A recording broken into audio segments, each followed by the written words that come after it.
बिस्मिल्लाहिर्रहमानिर्रहीम। Compound sentences करने हैं। कंपाउंड सेंटेंसेस क्या होते हैं? These sentences are made up of simple sentences, simple sentences के साथ बने हुए होते हैं और इंडिपेंडेंट क्लॉजेस के साथ, यानी दोनों एक दूसरे के ऊपर डिपेंड नहीं कर रहे होते बल्कि पेरेंट्स की तरह होते हैं, किसी के ऊपर डिपेंडेंट नहीं, independent clauses. And they are joined to make a longer sentence, और ये लॉन्गर सेंटेंस बनाता है। एंड दस the two or more clauses within a compound sentence are of the same importance, और दोनों इंपॉर्टेंट होते हैं। Aamir is my brother and Ammar my cousin. अब दोनों जो है वो इंडिपेंडेंट है। अगर आप कहेंगे आमिर इज़ माई ब्रदर तो बाकी कोई सेंटेंस लिखने की ज़रूरत नहीं है। अम्मार इज़ माई कज़न ये भी सेपरेट है। अब इकट्ठा करके लिखा है तो थोड़ा सा लॉन्गर सेंटेंस बनाया है, और दोनों हमने जो यूज़ किए हैं दोनों इंडिपेंडेंट क्लॉजेज हैं। अब कॉम्प्लेक्स सेंटेंसेज में as these sentences are made up of two different types of clauses, ये two types of clauses होते हैं, different types of clauses। the dependent clause एक dependent होता है और दूसरा independent होता है, यानी एक parent की तरह होता है और एक बच्चे की तरह। Aamir who is my brother is a lawyer, क्योंकि ये थोड़ा सा समझने में आपको देर लग सकती है कि क्या कह रहा है। Aamir who is my brother, यानी आमिर जो मेरा भाई है वो lawyer है, is a lawyer। Aamir who is my brother is a lawyer. अब यहाँ पे पता तो ये लग रहा है कि ये क्वेश्चन कर रहा है, Aamir who is my brother, मेरा ब्रदर कौन है? नहीं, ऐसा नहीं। Aamir who is my brother is a lawyer. तो ये दोनों डिफरेंट टाइप के क्लॉजेज हैं। Here the clause Aamir is a lawyer can function independently, but the clause who is my brother is subordinate to it. Okay, now हम करते हैं using the words given in the box. आपने क्या करना है? Combine the simple sentences to make compound sentence. One has been done as an example. और else so ये अब हमारे पास लिस्ट है, and as well as when, whenever, since, but, still, yet, because, unless, so। unless का मतलब होता है जब तक के नहीं। ये unless है ना थोड़ा सा कॉम्प्लिकेटेड है, लेकिन आपने प्रैक्टिस के साथ इसको क्लियर कर लेना है। अंडरस्टूड? तो अब हम करेंगे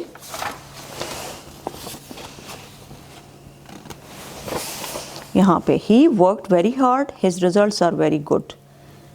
he worked very hard, so his results are very good। यहाँ पे क्या लिख देंगे? so, बीच में आ जाएगा so his results are very good। ठीक, h स्मॉल हो जाएगा ना, क्योंकि हमने सेंटेंस एक ही लिख दिया है इसलिए ये स्मॉल हो जाएगा h। Then we manage to reach in time, हमने मैनेज किया हम टाइम पे पहुंच जाएं। इन टाइम का मतलब होता है टाइम पे पहुंचना। We manage to reach in time, we got tickets, we got tickets. Since we manage to reach in time, जबकि अब यहाँ पे सिंस का मतलब है जबकि हमने कोशिश की कि टाइम पे पहुंच जाएं, comma we got the tickets, ताकि हम टिकट्स गॉट कर सकें, ले सकें। Since we manage to reach in time we got the tickets, फिर हमने टिकट्स ले लिए। क्यों? क्योंकि हमने कोशिश की थी वहाँ पे टाइम पे पहुँच जाएं, टाइम पे पहुँचे हैं तो हमने ले लिए थे। यहाँ पे क्योंकि हमने ये बताया हुआ ना कि we manage to reach in time, since we manage to reach in time we got the tickets. 4 new trains were introduce, the crowd has not lessened. Crowd फिर भी कम नहीं हुआ, यानी 4 नई ट्रेनें इंट्रोड्यूस हुई हैं फिर भी क्राउड कम नहीं हुआ। तो इसमें क्या करेंगे? 4 new trains were introduced but, लेकिन फिर भी क्या हुआ है? The crowd has not lessened. Has lessen, less होने का मतलब क्या है? कम होना। देन है she tried calling him several times, उसने बहुत ज़्यादा कॉल्स की उसको। There was no response. She tried calling him several times but there was no response, but लगाएंगे। I know he will not agree, I will give it a try। I know he will not agree, yet I will give it a try। फिर भी यहाँ पे yet किसके लिए use कर रहे हैं? फिर भी मैं कोशिश करूँगी उसको मनाऊँ, या I will give it a try, मैं इसको कोशिश करूँगी करूँ। I ordered dinner, I was feeling very hungry। I ordered dinner because I was feeling very hungry, क्योंकि मैं बहुत हंग्री हुई थी, यानी भूख लगी हुई थी। He was 15, he left home to look for a job। He was 15, when he was 15, जब वो 15 का हुआ, he left home, यहाँ पे कॉमा डालेंगे, he left home to look for a job। यहाँ पे क्या होगा? He was 15, when he was 15, he left home to look for a job।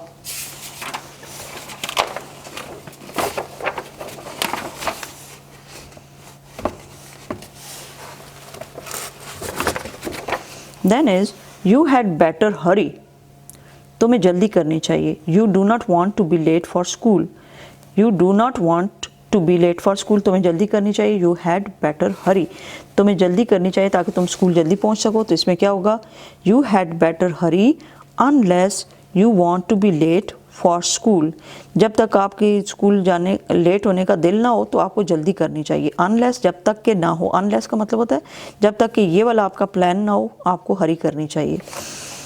I love to go to her house, her mother makes delicious snacks, मैं क्यों वहाँ पे जाना चाहती हूँ, क्यों मुझे वहाँ पे जाना पसंद है। I love to go to her house whenever, जब her mother makes delicious snacks. I love to go to her house whenever mean जब भी her mother makes delicious snacks, या फिर ये कह सकते हैं I love to go to her house when her mother makes delicious snacks, लेकिन whenever is making complete sense. It's raining outside, take a raincoat, take an umbrella. अब ये तीन सेंटेंसेस को इकट्ठा कैसे करेंगे, it's raining outside comma take a raincoat as well as an umbrella, इसके साथ साथ अम्ब्रेला को भी ले लो।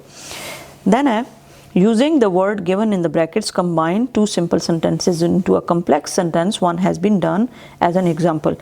simple क्या है, I will be busy, my exams get over at the end of this month, get over at the end of this month until, अच्छा I will be busy, मैं बिजी होंगी, my exams get over at the end of this month, इस and ये यानी month के and पे get over होंगे, ख़त्म होंगे। कॉम्प्लेक्स क्या है, I will be busy until, कब तक बिजी होंगी, जब तक मेरे ख़त्म नहीं हो जाते एग्ज़ाम, तो आप कहेंगे अनटिल, जब तक के नहीं हो जाते, until my exams get over at the end of this month, इस मंथ के आखिर में जब तक ख़त्म नहीं हो जाते तब तक मैं क्या हूँ, बिजी हूँ। यहाँ पे अनटिल का मतलब है जब तक के नहीं। Ayesha is a hard working girl, she is somewhat slow in her work. अब यहाँ पे सिंस आएगा, क्या आएगा, नो सिंस नहीं आएगा। No Ayesha is a hard working girl, तो यहाँ पे आएगा Ayesha is a, although she is somewhat slow in her work, although पहले लगाएंगे, although she is somewhat slow in her work, फिर कॉमा डालेंगे, Ayesha is a hard working girl, यानी ये यहाँ से इसको नोट कर लें, although she is somewhat slow in her homework या work, Ayesha is a hard working girl. Next है, my science paper is on Thursday, कब है, थर्सडे को, it is the last day of examinations। अब क्या करेंगे कि My science paper is on Thursday, which is the last day of examinations। हमने क्या यूज़ करना है, which। I am thrilled about the summer camp, our school has organized it। तो I am thrilled about the summer camp which our school has organized, जिसको कि हमारे school ने organise किया हुआ है। Then है, I have a dependable friend, मेरे पास ऐसा दोस्त है जिसके ऊपर मैं डिपेंड कर सकती हूँ, अपना कोई काम हो, कोई असाइनमेंट रहती हो तो वो मेरा फ्रेंड हेल्प कर देता है। तो I have a dependable friend, he never refuses to help, who never refuses to help, I have a dependable friend who never refuses to help. Then the boy is the captain of the team dash he got hurt yesterday, who got hurt yesterday, क्या होगा, the boy who is the captain of the team got hurt yesterday, यहाँ पे comma लग जाएगा।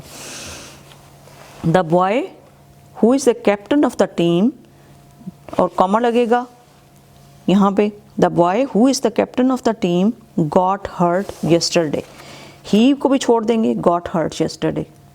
the boy who is the captain of the team got hurt yesterday, ये वाला ही नहीं आएगा, ओके।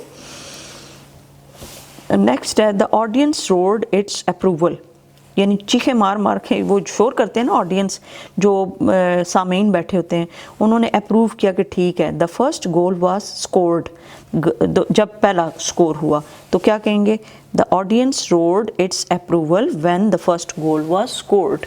नेक्स्ट है, the teacher was not in the class, the children were talking loudly. Since the teacher was not in the class, since पहले आ जाएगा क्योंकि teacher, यहाँ पे सिंस किसके सेंस में यूज़ हो रहा है, क्योंकि।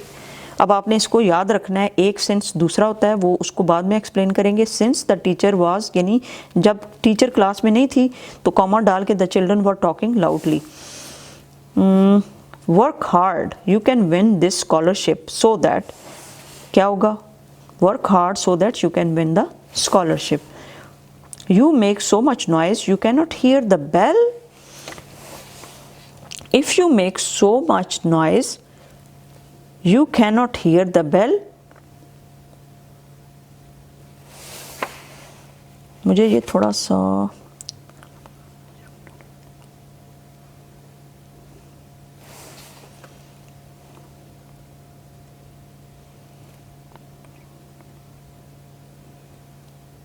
यहाँ पे वैसे इफ आना चाहिए। You make so much noise if you cannot hear the bell, okay? You work hard, you face the principal।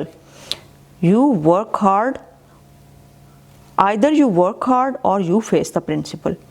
ये क्या होगा, either यहाँ पे पहले आ जाएगा, यहाँ इस तरह either you work hard, या फिर ये काम करो या फिर ये काम करो, या ये काम करो या प्रिंसिपल के पास जाओ। फेस द प्रिंसिपल, प्रिंसिपल का सामना करो।